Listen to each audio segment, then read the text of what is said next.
സ്നേഹമുള്ള സഹോദരന്മാരെ, പ്രിയമുള്ളവരെ, അല്പസമയം തിരുവഴുത്തിലെ ചില വാക്യങ്ങൾ നിങ്ങളെ അറിയിക്കുകയാണ്.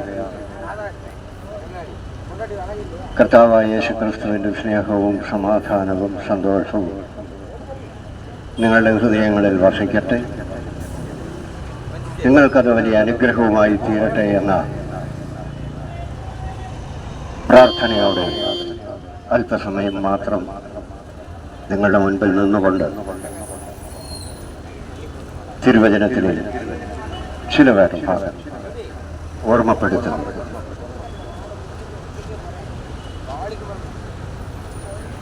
ദൈവം അബ്രഹാം എന്ന് പറയുന്ന മനുഷ്യനോട് പറഞ്ഞത്, നിന്റെ സന്തതി ഭൂമിയിലെ പൊടി പോലെ ആകാശത്തിലെ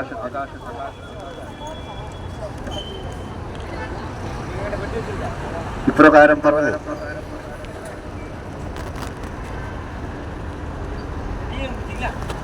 ഭൂമിയിലെ പൊടി പോലെ അസംഖ്യമായ ഒരു ഭൗമിക സന്തതി. ഉൽപ്പത്തി പുസ്തകം 13 അധ്യായം അതിന്റെ 16 വാക്യത്തിൽ എപ്രകാരമാണ് പറയുന്നത്, ഞാൻ നിന്റെ സന്തതിയെ ഭൂമിയിലെ പൊടി പോലെയാക്കും, ഭൂമിയിലെ പൊടി എണ്ണുവാൻ കഴിയുമെങ്കിൽ നിന്റെ സന്തതിയെയും എണ്ണുവാൻ കഴിയും എന്ന്.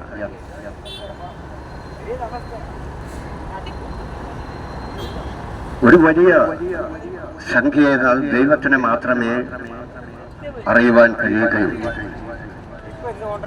ഭൂമിയിലെ പൊടിയെ ഒരുത്തർക്കും എണ്ണുവാൻ കഴിയുകയില്ല എന്നുള്ള യാഥാർത്ഥ്യം നമുക്കൊക്കെ അറിയാം. എന്നാൽ അതുപോലെ മനുഷ്യൻ ഇവിടെ ഒരു പിതാവിനാൽ സൃഷ്ടിക്കപ്പെടും എന്നിവിടെ നമുക്ക് കാണുവാൻ കഴിയും. രണ്ടാമതായി പറയുകയാണ്, ആകാശത്തിലെ നക്ഷത്രങ്ങൾ പോലെ അനന്തമായ ഒരാത്മീയ സന്തതിയും ദൈവം അബ്രഹാമിന് വാഗ്ദാനം ചെയ്തു. അനന്തമായ ഒരാത്മീയ സന്തതി, അതും അവസാനമില്ല. നക്ഷത്രങ്ങളെ ആർക്കെങ്കിലും എണ്ണിത്തീർക്കുവാൻ കഴിയുമോ? എണ്ണുവാൻ കഴിയും. അപ്പൊ ഭൗമിക സന്തതിയും ആത്മീയ സന്തതി ഇത് അവസാനിക്കാത്തതാണ് രണ്ടും. എന്നാൽ ആത്മീയ സന്തതിയെ സംബന്ധിച്ചിടത്തോളം അത് ദൈവത്തിന്റെ കൽപ്പനകളെ പ്രമാണിച്ചു ദൈവത്തെ അനുസരിച്ച് ജീവിക്കുന്ന ഒരു സന്തതിയെയാണ് ഇവിടെ ആത്മീയ സന്തതി എന്ന് പറയുന്നതും. ആകാശത്തിലെ നക്ഷത്രങ്ങൾ എപ്രകാരമാണ് ശോഭിച്ചു നിൽക്കുന്നത്, അപ്രകാരമായിരിക്കും ഈ ആത്മീയ സന്തതി. അതും എണ്ണുവാൻ ആർക്കും കഴിയുകയില്ല എന്നുള്ളത് യഥാർത്ഥ്യം തന്നെയാണ്. ആകാശത്തിലെ നക്ഷത്രങ്ങൾ പോലെ അനന്തമായ ഒരു ആത്മീയ സന്തതിയും ദൈവം അബ്രഹാമിന് വാഗ്ദത്തം ചെയ്തു.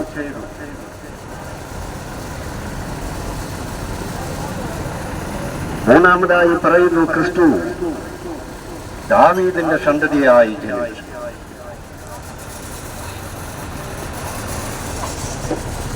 റോമാലേഖനം 1 അധ്യായം അതിന്റെ 5 വാക്യം വായിക്കുമ്പോൾ, ജഡം സംബന്ധിച്ച് ദാവീദിന്റെ സന്തതിയിൽ നിന്ന് ജനിക്കുകയും മരിച്ചിട്ട് ഉയർത്തെഴുന്നേൽക്കയാൽ വിശുദ്ധിയുടെ ആത്മാവ് സംബന്ധിച്ച് ദൈവപുത്രൻ എന്ന് ശക്തിയോടെ നിർണയിക്കപ്പെടുകയും ചെയ്തിരിക്കുന്നു എന്നിവിടെ കാണുവാൻ കഴിയും. വിശുദ്ധിയെ സംബന്ധിച്ച ദൈവത്തിന്റെ പുത്രനാണ്. അപ്പോൾ വിശുദ്ധ ജീവിതം നയിക്കുന്ന ഓരോ മനുഷ്യനും ദൈവത്തിന്റെ പുത്രന്മാരും പുത്രിമാരുമാണ് എന്ന് നമുക്കിവിടെ കാണുവാൻ കഴിയും. അപ്പോൾ ദൈവത്തിന്റെ അവകാശങ്ങൾ ലഭിക്കുന്നത് ഈ പുത്രന്മാർക്കാണ് എന്നുള്ളത് യാഥാർത്ഥ്യം തന്നെയാണ്. ഇപ്പൊ നമുക്കുള്ള സമ്പത്ത് നമ്മൾ മറ്റൊരാളിന് വെറുതെ കൊടുക്കുകയില്ല.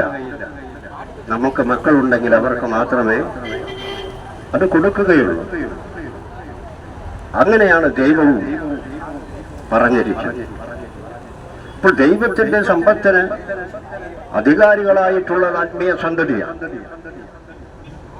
അതവർക്ക് ലഭിക്കുകയും ചെയ്യും. അത് ദൈവം നൽകാമെന്ന് വാഗ്ദത്തവും ചെയ്തിരിക്കും.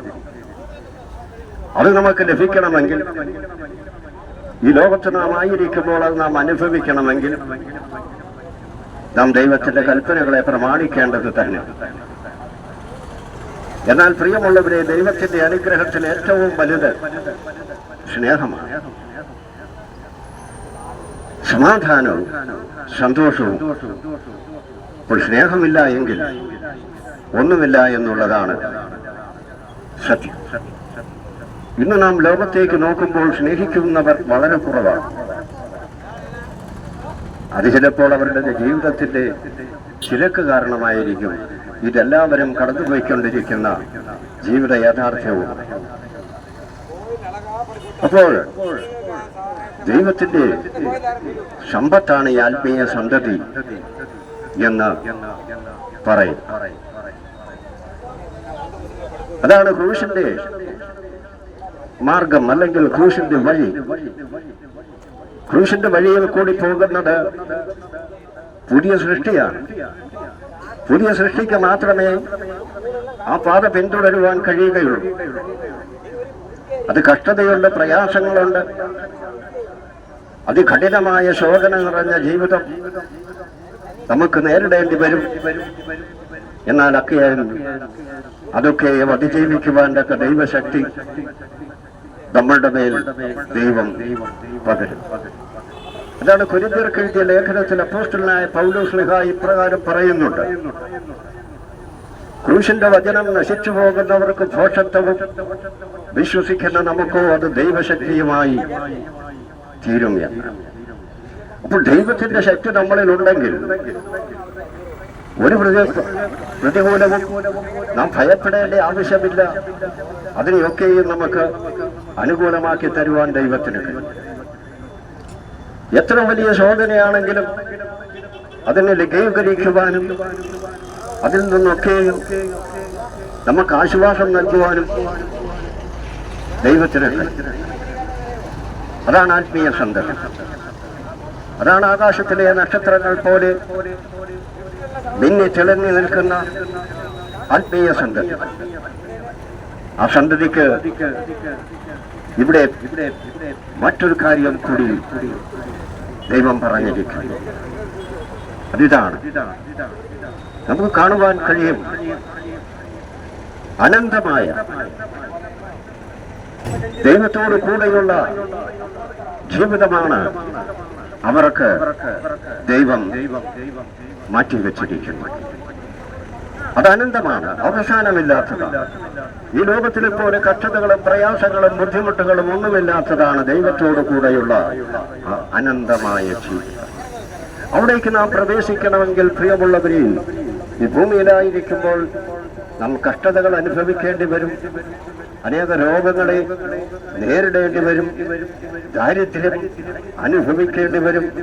എന്നാൽ അവിടെയൊക്കെയും യേശുക്രിസ്തുവിൽ നമുക്കുള്ള വിശ്വാസം നമ്മെ രക്ഷിക്കുക തന്നെ ചെയ്യും എന്ന് തിരുവചനം നമ്മെ പഠിപ്പിക്കുന്നുണ്ട്. കാരണം വൈദ്യന്മാരാൽ മാറാത്ത രോഗവുമായി മാതാപിതാക്കൾ അവരുടെ മക്കളുമായി യേശുവിന്റെ അടുത്ത് ചെന്ന് യേശുവിനോട് പറഞ്ഞു, നിന്റെ ശിഷ്യന്മാർക്ക് പോലും ഇവനെ സൗഖ്യമാക്കുവാൻ കഴിയുന്നില്ല. അങ്ങനെ യേശുവിന്റെ അടുത്ത് ആ ശിഷ്യന്മാർക്ക് സൗഖ്യമാക്കുവാൻ കഴിയാത്ത ആ മനുഷ്യനെ കൊണ്ടു ചെന്നപ്പോൾ യേശു അവനെ സൗഖ്യമാക്കി അവർക്ക് നൽകുവാൻ ഇടയായി. നമ്മുടെ ജീവിതത്തിൽ നാം അനേക കഷ്ടതകളും പ്രതികൂലങ്ങളും അനുഭവിക്കുന്നുവെങ്കിലും യേശുക്രിസ്തുവിലുള്ള വിശ്വാസവും ക്രിസ്തുവിന്റെ അടുത്തേക്കുള്ള നമ്മുടെ യാത്രയും നമ്മെ ഒരിക്കലും പരാജയപ്പെടുത്തുകയില്ല, നമ്മെ സഹായിക്കും, നമ്മളെ ആശ്വസിപ്പിക്കുകയും ചെയ്യും. നമ്മുടെ അനുഗ്രഹം തന്നെ യേശുക്രിസ്തുവിലുള്ള വിശ്വാസം ആയിരിക്കും. അപ്പോഴാണ് പ്രിയമുള്ളവരെ ദൈവത്തിന് നമ്മിൽ പ്രവർത്തിക്കുവാനുള്ള അവസരമുണ്ടാകുന്നത്. ആ അവസരത്തിൽ ദൈവം നമ്മെ സഹായിക്കും, നമ്മെ അനുഗ്രഹിക്കും. അതിനുവേണ്ടിയാണ് മനുഷ്യവർഗത്തിന്റെ മുഴുവൻ ആത്മാവിന്റെയും രക്ഷയ്ക്ക് വേണ്ടി 2000 വർഷങ്ങൾക്ക് മുൻപ് കാൽവരിയിൽ 2 കള്ളന്മാരുടെ മധ്യത്തിൽ യേശു ക്രൂശിക്കപ്പെട്ടത്. യേശു മരിച്ചു, അടക്കപ്പെട്ടു, 3-ാം നാൾ ഉയർത്തെഴുന്നേറ്റ് സ്വർഗത്തിലേക്ക് കരേറിപ്പോയി. യേശു പറഞ്ഞു, ഞാൻ വീണ്ടും വരും.